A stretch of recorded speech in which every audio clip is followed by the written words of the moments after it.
Yeah, but now I'm... You're it.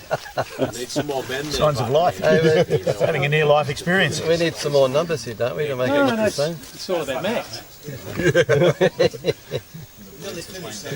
Okay. Actually, you know, I'm going to leave because I've got 2 words for you, mate. Personal hygiene. You know. I'll come here and make up the numbers. Okay. Speechless. Is that rolling? Oh yeah, We're rolling. I think it's great. I tell you, the things that you don't expect sometimes are just the best. Yeah. That's what I've learned. I'm into men's work because of personal hygiene. Yeah. Me too. Or the lack of it. Yeah. It's the only place I can go. I don't have to shower in 4 or 5 days. What do they say about those pheromones? Yeah, well, I've come in at the tail end, or maybe the near end of this, and I don't know what's been shared actually. You know, I don't know, and that's okay. It's just I've come from my own space. This has been an amazing day, an amazing regathering of dear loved brothers, and very full with individual reconnections and sharings, with collective, with honouring of you men, honouring of the man that holds custodianship for this land, which is so transformative and amazing for me. And I've seen that in a lot of other men and boys coming through to become men here. Not overwhelmed, but so full that I just need to take myself away, and that's part of my work with men and my being in circle, sharing, looking at this camera. Whoever's looking here is, I need my own space too, and I had to take it and just pen some lines, come back to myself, take stock of all the ripples that have been coming through today, the stirrings and the reweavings. So just grab a cup of tea and see what's happening over here. Like I said, I don't know what's been shared here and now, but my heart's warm and full. My journey has been for 15 years or so with most of you men. Long, deep connections. And I've grown up big time. When I first stumbled into the Kin Kin Hills, I was a boy in many ways in my early 40s. And the beauty is, amongst peers, amongst men that I can look up to, those parts of me that a boy actually can grow up quite quickly. And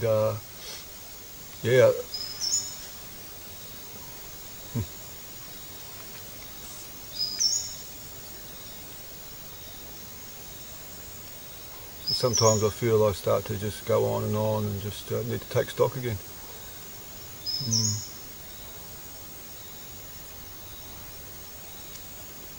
I see the elder of this circle standing up over here, and eldership's very important. I'm getting older, I'm 57. I've found myself through just turning up to spaces that's coming towards me now. What is it? What is that all about? So I'm learning I'm being served by circles of men. Well, what is that about? I see other men taking that place. And it's like a natural... I heard one word I did hear before was hard wiring, and that's another hard wiring.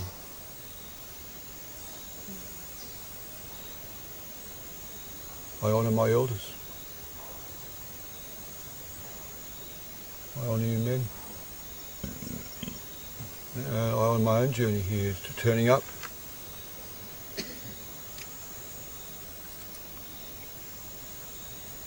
Ho. Ho. So, Steve, I have a hunch you want to say something.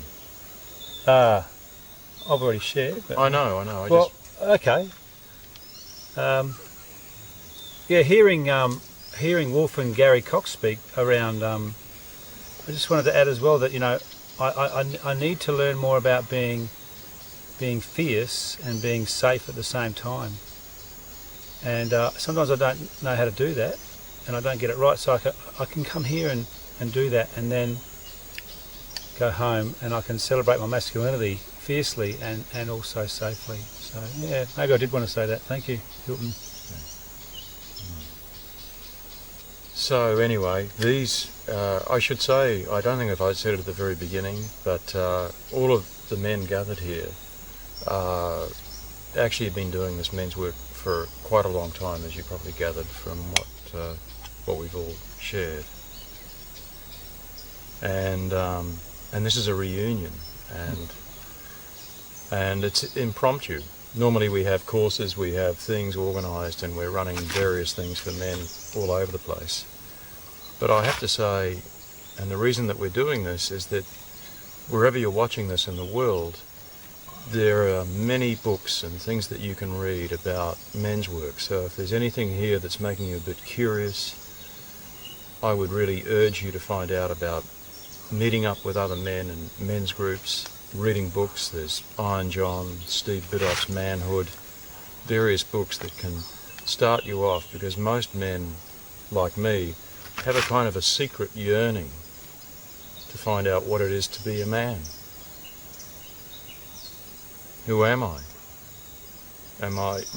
Is all I am some kind of iron fist, or what I think I should be, some kind of iron fist person in the world? And often we don't know what else it is to be apart from like a king and a warrior, if you like. And Or a wallet. or a wallet, exactly.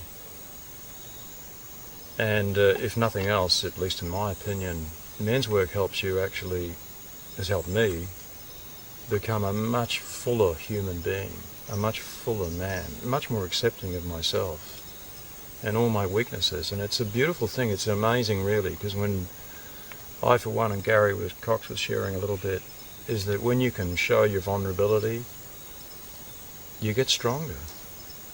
It's a great paradox. A lot of guys are out there trying to be tough, but they know, and we know, they're not really tough at all. It's just a really strong facade that we've learned that's how you have to be in the world.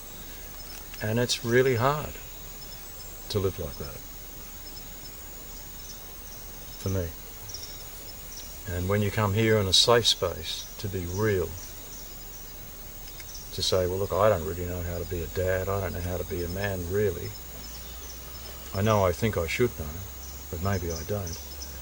The beautiful thing about men's work is that we get to share that, tell our stories, have some facilitated processes. Many of the men's work facilitators are highly experienced therapists who really know how to deal with all of this energy, all this emotion. You know, Ned works with angry men, domestic violence men. But there's people thousands, like us. Actually. people like us, exactly. We've all got that kind of stuff. We've all got, thank you, Ned. We've all got that in us. So, look, if you hear the call, please find somebody that's doing some men's work wherever you are, and I guarantee you it'll make a difference to your life. I actually want to add. I know it sounded like a completion. Yeah, no cut. No, I'm continuing. Distractions. So now they're testing me. Yeah, they're challenging. And the addition is I stumbled into this in my 40s. Like boy. And you know what? My son and my nephew, and I look at other men's sons, actually learned more about becoming a man at the right time, in puberty. I missed out. That was through which program, Matt? That was Pathways to Manhood at its time, but look, you know, check out Google any rites of passage for boys becoming men, and there's a good range of solid men who hold that space for families, actually, not just the father and son. So I'm just saying, it's happening. It's happening through these circles. Boom. Proper way. Yeah.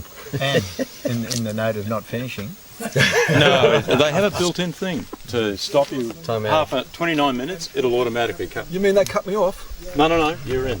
But I'm making sure that's all. but what, We were deleted once we did that. well, we're not concluding. Yeah. delete button that needs to be pressed. This is maintenance to me. Meeting up with the men who've inspired me and encouraged me, and who I've inspired and encouraged as well. Because another part of this is I will minimise my own talents in this, and I do have some skills. I do have something to offer, but I'm also discovering that I'm becoming much more user friendly with being bewildered. and that, it sounds funny and it's a flippant remark, but it's been really good because I don't have to know. I don't have to know what I'm doing. I guess the intention is to, as I said before, is to stay curious. And in this line of work, again, a colleague has said to me that curiosity is the antithesis of violence. So, thank you. Thank you. No need to convince. No need to convince here. Done? Yep. Yeah. Excellent. Kookaburra. Kookaburra. Yeah. Beautiful. Yes.